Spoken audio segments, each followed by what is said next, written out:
So we're back with another match ramble, and this one has been a long time suggestion from a good buddy, All-Star Pro Wrestlers. Give him a follow. You probably do. He's great. Uploads some good-ass shit. Good wrestling too, and a variety. If you're not following for whatever reason, gotta follow him. Cool-ass guy. Got a lot of time for him. And, yeah, on everything, you gotta follow him. He's the fucking dude. And, point is, he requested a match from last year, and, to ramble about. So, yeah, I watched it. And we are talking today about John Cena versus AJ Styles in Crown Jewel in Perth last year. Now, modern WWE is definitely not my thing. It's not. I've made that very clear, and I mean, for a multitude of reasons. I don't want to go into that now. But point is, I did go in with this with an open mind, and you gotta set your expectations. I'm not expecting fucking Kenny versus Bryan-esque match from this. I'm not expecting a New Japan style match from this. I'm not. I have my problems with it, obviously. You know, I have problems with the style inherently. But going into it, you know, you got to adjust your expectations. Now, I've never really made my feelings clear on John. I like John. Who fucking doesn't? I'll probably do a ramble about John Cena. I love the dude. But obviously AJ I adore. I've made it very clear I adore AJ Styles. This match knows exactly what it wants to be. And bear in mind, I've heard people call this like the match of the year. Like, bear in mind, Michael Cole was on commentary. I wanted to fucking gouge my ears out. It was awful. But I like Wade Barrett. But like the match is like a half an hour match, right? Maybe 25 minutes, half an hour, around that time. And the problem is, just to get it out the way with me with WWE matches, they're very slow. But they're not designed to be anything else. But like, even the moves, there's no build to a match. It's just very boom, okay, and now we're doing this shit. There's a lockup. There's very few like incidents, you know, building it. So you look at I'm not gonna say an AEW match. Look at any other style of match that's a bit more athletic based. There's still a bit of a build, and some WWE matches have that, but this doesn't. But again, it's not designing to be. So I kind of like, that's something I have, but again, I accept it. I feel like the main thing about this match is I think the reason this match has got the acclaim that it does, frankly, is purely because of the emotion it makes a lot of people feel. And I'll never take that away. I'll never criticize that. I think one of my favorite matches I've seen in my lifetime, you know, live, not live in person, you know what I mean, was Sting's last match, and obviously Bryan's last match too, his Wembley win, his true last match. Fucking hell. And fucking, like, I will forever, don't get me wrong, I think those matches are great as well, but I'll always remember that emotion and what that made me feel. And that's what wrestling is at the end of the day. It is about emotion. And don't get me wrong, there's so many other aspects, but it boils down to emotion and what makes people feel. And this match is a glorified spot fest in a good way. It really is. Like, obviously, so I love one thing is AJ comes out in the TNA trunks, and he's like, John Cena does the little speech for it, like gets the little speech done for AJ. That was cool. Like AJ getting his flowers here. You know, you can tell Cena fucking adores AJ Styles. Based as hell. So, as like the match happens, like, you know, it kind of locks up. You know, you have a small little few segments. Cena's going for AAs, teasing style clashes. You know, there's teasing a lot of things. AJ keeps reversing AAs. Cena keeps getting out of styles clashes, stuff like that. And then they start moving into the other finishes. You know, AJ going through a lot of his catalogue with Christopher Daniels' TNA finisher. I forget the names. The Coquina Clutch from Samoa Joe. That was pretty cool. He does do the sweet chin music from Shawn. That was pretty cool. You know, I think I don't know if they were teasing. I don't know if they actually. So John Cena's STFU's obviously a thing, but it's very similar to the label lock, obviously. But like, I'm gonna take it. I'm gonna fucking take it. It's my guy. But and then Cena's ones, obviously, he references Orton. He references Bray Wyatt, which is a really cool moment. I do enjoy that. He does the Sister Abigail.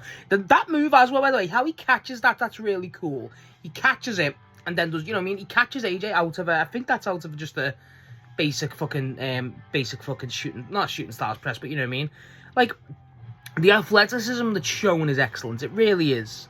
And especially from AJ. Like, AJ really runs rings around Cena here. You can tell Cena, like, not that Cena's bad. I'm of the opinion John Cena can go. I'm of the opinion John Cena was a good wrestler and still is. Well, not is without, but you know what I mean? Like, at this point, he is still good, and it's, you know, gets the fundamentals so down. But it's just AJ's style's more one for me. Two, AJ's more varied. You know, there's a lot more interest in AJ here. The crowd's the complete opposite. The crowd's fully yellow, John Cena yellow shirts. And the reaction, like, is really cool. For, like, they pop hard for the Orton. He doesn't do it, he goes for the RKO. He goes he does the DDT. He obviously does Sister Abigail. He goes for the punt. They call for the fucking... He does a Miz's finisher. I forget what it's called. Like, the one where it's like basic. It's like a slam. It's weird. Then they try to put the Miz over on commentary. No. Then, they obviously sees the punts. That was pretty cool. And then the crowd starts screaming for the 619. And then fucking Cena goes for it. That killed me. Again, bunch of shit. You know, it's so packed. It really is. And I respect it for that. I really do. Again, these are some of the wrestlers that are some people's favourites of all time. And what that's going to make people feel is always going to be like, you know, you're never going to not have that. Like, they do an ankle lock, obviously, because of Kurt. You know, I like that little callback for both of them. I think AJ does Abyss's move. I forget the name. But, you know, there's a bunch of shit. You know what I mean? I'm not great with names anyway, so there you go. But still, and there's so much stuff going on. And it's like, it's a very... It knows what it wants to be. I feel like that's the biggest thing you can say about this match. It knows what it wants to be. It's going to go, okay, bang, here we go. Everything. I've seen Cena talk about this after it. And he's like, yeah, I wanted everything to be all the references out the way. And then, you know, there we go. And I respect that. I do. They tease a pedigree. They don't go for the pedigree. Well, he does eventually land the pedigree. But the match is won via the tombstone, obviously. And I like that. That was an instant bang. No kick out of that. The kickouts aren't great. I feel like the kickouts could have been a lot more worked. I feel like they could have upped the ante on that. Like, definitely had a bit more stuff. I feel like also what you could have done was what I really would have enjoyed, actually. One is that I think the mixing, and I don't know if it's the mixing or the crowd. I think the mixing's really poor because I believe the crowd was loud. Because, like, they're barely popping for any of AJ's moves.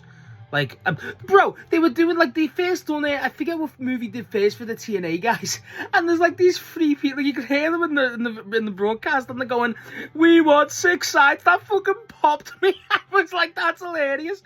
And then everyone's screaming, this is awesome, and it overshadows them. I was like, fuck you. I want the we want 6 sides. I love that video. We want 6 sides. Like, the people are pissed. Oh, I love it. I love that video. But... yeah, the match itself is actually, it's entertaining. It really is. And it's a nice little gift package. Because obviously this was after the Brock match. And I didn't watch the Brock match, obviously. Fuck that. But, like, that was kind of like people didn't like that. I wonder why. And then they fucking, you know, they didn't like it for the wrong reasons, admittedly. But then they, this like, okay, let's just honor everyone. Especially with Cena and AJ. It felt like a right time to do it. I like that AJ did go through the fact of, you know, obviously honoring everyone in the in TNA. Well, not everyone, but, you know, a lot of people in TNA and his career, admittedly. You know, would have been cool if, you know, he could have hit the fucking... I don't fucking know. I might be just being a bitch. I love New Japan AJ specifically. But, and then Cena, obviously. Cena's... I don't think you go into these matches, right, with Cena and anyone. The Cena and maybe WWE AJ this point. You know what I mean? Especially at this era. And expecting this athletic, wow, speed, pace, everything. You're not expecting that, and you're never going to get it. The guys are fucking, the knees are shot. Cena's retiring. AJ was retiring, just announced that he was retiring at that point. You know what I mean? It was definitely like just okay, let's just get this nice moment out the way. Which I do agree with. I don't think that's a bad idea. I think that's a good idea, frankly. And the further it goes, the further it relishes in it, and the crowd are loving it. Like, the Bray Wyatt moment again, when Cena does the Sister Abigail, and then everyone's doing the Fireflies stuff with the phones, and then Cena's looking like clearly emotional. That's the stuff that this match does, and like, it's as an athletic match, as a match, people will call it match of the year. Not for me. Well, more power to you. Like All Star Pro Wrestlers, he said that was his match of the year, I think, for last year. All the power to him. All the power to everyone for that. I understand. Like, this is the thing. It's not mine. It's not how I judge a wrestling match. It's not. It's the basic fundamentals of wrestling, 100%, but it didn't affect that for me. Does that make sense? So, like, in the sense of, okay, with emotion and stuff, I weren't tied into it. Don't get me wrong, I love Randy Orton, I love Rey Mysterio, I love Samoa Joe, I love a lot of the people that they're referencing, but I'm like, I enjoy this for what it was. I do. I enjoy it. I watched it. I smiled. You know, I was popping for fucking dumbass shit like I normally do. I was invested. I did for a modern WWE match to get me invested. That is genuinely a fucking. It's a career in itself. It feels like, so well done for that. But like, it's very hard for me to judge a match like that because I don't consider it a wrestling match like I do. Like I do with a Moxley versus fucking Bryan. Like a Moxley, you know, I'm not even on the same level. I just don't keep it in the same category. I don't. Because, like, I don't consider this as, like, I'm trying to think of a TV, like a match last year. I mean, I would never put this into a category like, never like an Osprey Hangman category. Never. You know, shit like that. And obviously, different levels. But, like, that's a wrestling match to me. Not that this isn't a wrestling match. It is a spot fest. It's a finisher fest. They're still teasing the AAs. They're still teasing the style classes in it. And, like, it just feels like it is finisher spots. And even, like, they put it over on commentary. Like, way back, like, it's like what you do in a video game. The Michael Cole goes, it's like 2K. Fucking, that's what he fucking's doing. Fuck him. But, like, I'm hating Michael Cole today. But, like, you know what I mean? I just feel like it's WWE. This is the stuff that I kind of like that WWE does. I do. I will give it this. Is WWE knows when to just make it an occasion, make it a memory, and kind of go for that. And it's something I will praise. You know, they do know how to make these. You look at Cody's Mania 40 match. You know, all these Bryan's 30 win. You know, stuff like that. You know, these occasions that are big. And this one, it didn't need to be that, but they really made it that. And that's what you got to applaud it. Again, the entrance where, like, they're giving the whole fucking, you know, the over for AJ, you know, screaming, you know, giving him the undisputed leader of the Bullet Club stuff, that TNA stuff. I love that. I do love that. And then the match itself just revels in, let's honor Cena's past, let's honor all the people that made Cena, that kind of helped make AJ too. I love that. I do. And I think that's really cool. I think the psychology and I think the fundamental idea of the match is excellent. I do. I feel like, part of me feels like it was the wrong crowd. Again, it might have been the mixing. I don't fucking know.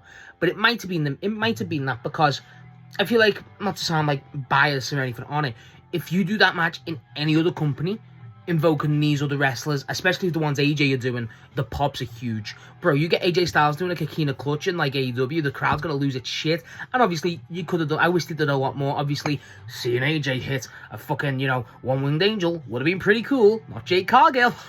But fuck that, by the way. Fuck that off. But I like this. I do. I like what it is. I like what it was trying to be. Half an hour, it didn't drag. The first 5 to 10, maybe that dragged. But then after that, once it starts becoming the finisher spot fest, and it doesn't really slow down, it's not like a blister and pass phase. There's no sequences. There's none sequences, and that's what I feel like is. And there's a lot of replays. I feel like I had to skip. I was holding down. I was watching this on YouTube to take the screenshots and like hold down to the 2x stuff, and it's like I was doing that a lot because of the replays. So I think that's again, WWE, not this match's fault. And it's very in itself. It's very contained. It doesn't design. Again, this is I can't go into this match ever thinking like beforehand watching it going, okay, I'm gonna get a fucking athletic classic. And when they start the lockups, you know, it's the WWE type of, you know, detractions that I don't prefer. But then once it starts becoming the spot fest, you're like, oh, this is what this is gonna be. Okay, let's just enjoy it and let's not be so cynical. How about that? And it's enjoyable. It's not bad. It really isn't bad. You got to adjust your expectation for matches. Like, you're not going to go into an R-Truth match versus fucking Miz or whatever. I don't fucking know. Like, you're not going to go into a Danhausen or a Joe Hendry match expecting fucking, well, Danhausen match, fucking hell. But, you know, these classic fucking athleticism. You know what you're going to get. You know you're going to get spots. And fun spots. And, like, that's what this match is. It's designed for that crowd. The crowd eats it up. And I respect that it didn't just do it for that. It done it also for the men. The references make sense. Like, oh, he hits the walls too. That was pretty cool. Like, stuff like that. Like, and the crowd love it. The crowd react as they intended to. And it's not... Again, for a WWE match, especially in modern day, to have me entertained to the level that it was... It's a feat. It is a feat. It's not a knock on it, but it is a knock on it. But you know what I mean? It's not like a dig. It's just a fact. I don't enjoy modern WWE. But this was enjoyable. This was fine. This was serviceable. But it's not one of those matches where we're like, oh yeah, that was incredible. It doesn't register like that in my mind. It doesn't. And I don't want to sound so negative in this. I don't. I'm just being honest. And it's like, I just want to make it clear. I didn't hate this. I didn't dislike it. I actually liked it. And again, it's not something I'd really be like, oh, you know, I wouldn't go rewatch it myself. I feel like once you've watched it once, it's cool, because it's like, even in memory, it's cooler, because you're like, oh my god, do you remember when Cena or AJ did this? But then I would also recommend it to people, be like, if you like this type of shit, and everyone watch WWE if you're a wrestling fan, I don't give a fuck. Like, and these two legends, they are both legends, obviously, fucking hell.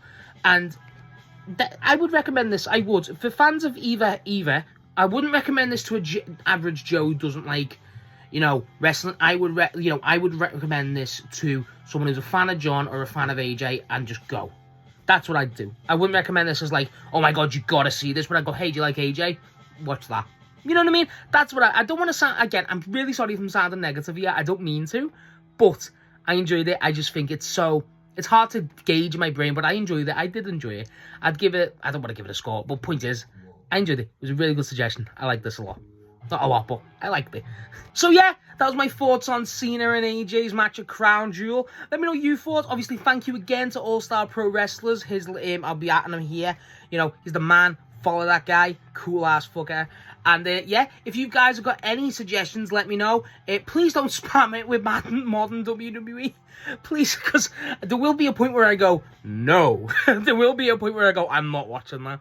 Like, there's no Miz match I'm watching. I'm sorry, there's no Miz match that's getting watched. Sorry.